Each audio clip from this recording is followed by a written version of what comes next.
जी हाँ दोस्तों, एक बड़ी अपडेट निकल कर आ रही है। काफ़ी बड़ी अपडेट है बिहार ज़मीन सर्वे 2024 को लेकर। क्या जो ज़मीन का सर्वे है वो बंद हो गया है? क्या चुनाव के बाद ये सर्वे शुरू होगा, यानी 2026 में क्या ये सर्वे शुरू होगा? इसको लेकर काफ़ी बड़ी अपडेट निकल कर आ रही है। काफ़ी आप लोगों का कमेंट भी आ रहा है कि क्या सर्वे का जो काम, जो प्रोसेस शुरू हुआ था, क्या वो अब डिले हो गया है? तो आज पूरी जानकारी आज आपको इस वीडियो के अंदर हम बताएंगे।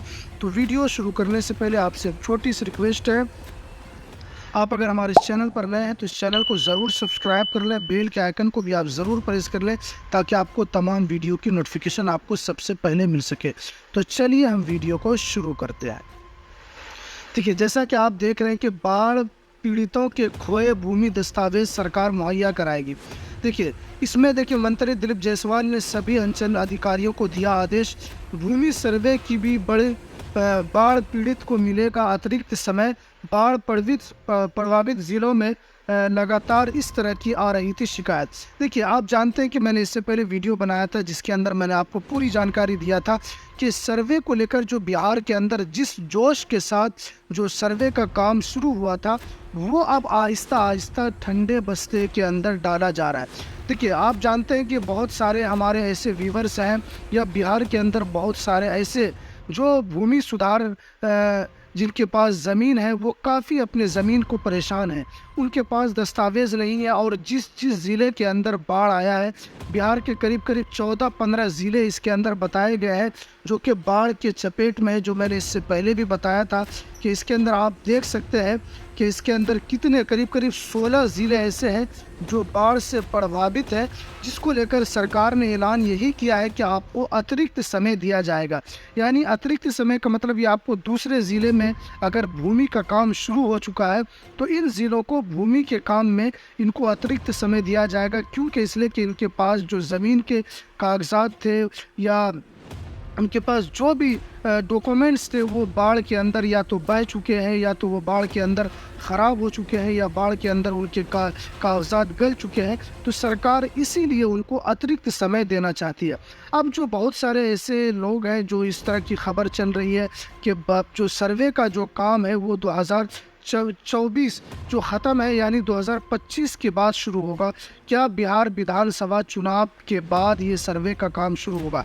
तो मैं आपको बता दूं कि देखिए, सर्वे का जो काम है वो सरकार अपने तरीके से कर रही है। ऐसा नहीं है कि सर्वे का काम पूरे बिहार के अंदर मुकम्मल तौर पर बंद हो गया है या सर्वे का काम बिहार के अंदर अब नहीं हो रहा है। वो देखिए, सर्वे का काम सरकार अपने हिसाब से कर रही है। आप जानते हैं कि बिहार के अंदर शुरू में बहुत ही जोश के साथ सर्वे का काम शुरू हुआ, फिर देखिए आपने बिहार के अंदर बाढ़ का जो कहर है वो बहुत सारे ज़िलों के अंदर पूरे गांव उस बाढ़ के अंदर डूब गए। और आप जानते हैं कि 16 ज़िले के अगर कागजात उसके अंदर रैयत के डूबे हैं तो आप जानते हैं कि सरकार को इस कागजात को जुटाने में कितनी परेशानी होगी। वो सरकार इस बात को भली जानती है कि सरकार को इसके अंदर कितनी परेशानी होगी। इसीलिए सरकार नहीं चाहती है कि हम जल्दबाजी के चक्कर में सर्वे का काम शुरू करें और उसमें फिर जो रैयत है उनका नाम छूट जाए या उनको किसी तरह की परेशानी हो। सरकार इस तरीके से जोखिम नहीं उठाना चाहती है। मैंने इससे पहले भी आपको बताया था कि सर्वे का काम जिस हड़बड़ी में शुरू किया गया था, जिसके अंदर बीजेपी नेताओं के जो सुर है वो भी अलग उठ रहे थे और जो जेडीयू के अंदर भी बहुत सारे नेता अलग राह पर थे। उनको चुनाव हारने का डर सता रहा था कि हम चुनाव में हार जाएंगे, ये सर्वे का जो काम है वो उसकी वजह से हमें चुनाव के अंदर हारना की वजह से हमें खामियाजा भुगतना पड़ेगा। यानी इस तरह की आशंका पूरे नेताओं के अंदर भी लगी हुई है और ख़ास तौर पर इससे रिलेटेड जो है वो रैयत परेशान है। क्योंकि आप जानते हैं कि हर ब्लॉक के अंदर आप जानते हैं कि भ्रष्टाचार कितना है। बिहार के अंदर कोई ऐसा ब्लॉक नहीं है जहां पर भ्रष्टाचार मुक्त हो। लेकिन मंत्री दिलीप जायसवाल की तरफ से हमेशा कहा जाता है कि आप हमें अफसर के बारे में बताएं, हम उनके ऊपर उनको कानूनी कार्रवाई के अंदर हम उनको जेल भी भेजेंगे।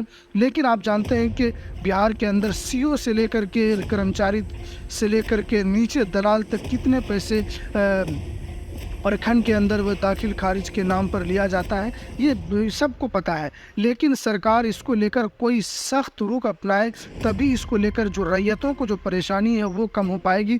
लेकिन जब से ज़मीन सर्वे का काम शुरू हुआ, जब से रैयतों के अंदर दाखिल खारिज के नाम पर मोटा मोटा पैसा वसूला जा रहा है। लेकिन बहरहाल अब यही है कि 2025 के बाद यानी 2026 में सर्वे का काम यानी सही तौर पर आपको उम्मीद है कि वो शुरू होगा। लेकिन अभी बहुत सारे ज़िलों में सर्वे का काम शुरू है, उसमें चल रहा है, लेकिन वो अब धीमा हो चुका है। यानी सर्वे की वजह से जो जोश के साथ सर्वे का काम को लेकर दिलीप जायसवाल ने कहा था, लेकिन वो अब आहिस्ता ठंडे बस्ते में जा रहा है। लेकिन बहुत सारे लोग इससे खुश भी हैं और बहुत सारे इससे नाखुश भी हैं। बहुत सारे लोग खुश इसीलिए हैं ताकि जिनकी ज़मीन को दूसरों ने, चाहे वो मचोलियों ने, चाहे वो कोई ताकतवर ने उनकी ज़मीन को हड़प लिया है, जिनके ज़मीन पर ज़बरदस्ती कब्ज़ा है, कागज़ किसी दूसरे के पास है, ज़बरदस्ती कब्ज़े की वजह से वो लोग परेशान हैं, तो उनको इसके अंदर फ़ायदा। और बहुत सारे जो इसके अंदर पैसे का लूट करते हैं, दूसरे की ज़मीन को इधर उधर करते हैं, उनके लिए बुरी खबर है। इसीलिए बिहार के अंदर भी इस तरह जो निगेटिव जो बातें हैं वो फैलाने को मिल रही है। लेकिन सरकार का ये प्राथमिक यही है कि हम पूरे भूमि का एक मर्तबा सर्वेक्षण किया जाए, ताकि जिन रैयतों का जो हक है वो उनको मिल सके, जिन रैयतों का जो ज़मीन है वो उनको सही तौर पर दिया जा सके। सरकार इसी मंशे के साथ, और मंत्री दिलीप जायसवाल ने इससे पहले भी कहा था कि हमारी मंशा ये नहीं है कि बिहार के लोगों की ज़मीन को लिया जाए, हमारी मंशा ये है कि हम बिहार के ज़मीन की जो असल मालिक है उन तक उस ज़मीन को पहुंचाया जाए और उनका उस पर कब्ज़ा दिया जाए। लेकिन सरकार इसको लेकर कितना सफल होगी वो तो ज़मीन सर्वे के बाद ही पता चलेगा। लेकिन अभी 2025 तक सर्वे का काम आपको थोड़ा धीमा नज़र आ सकता है, लेकिन सर्वे का काम बंद नहीं हुआ है, इस तरह की जो भी खबरें हैं। लेकिन आपको इसके अंदर थोड़ी सी राहत ज़रूर मिल जाएगी जिस जोश के साथ शुरू हुआ था।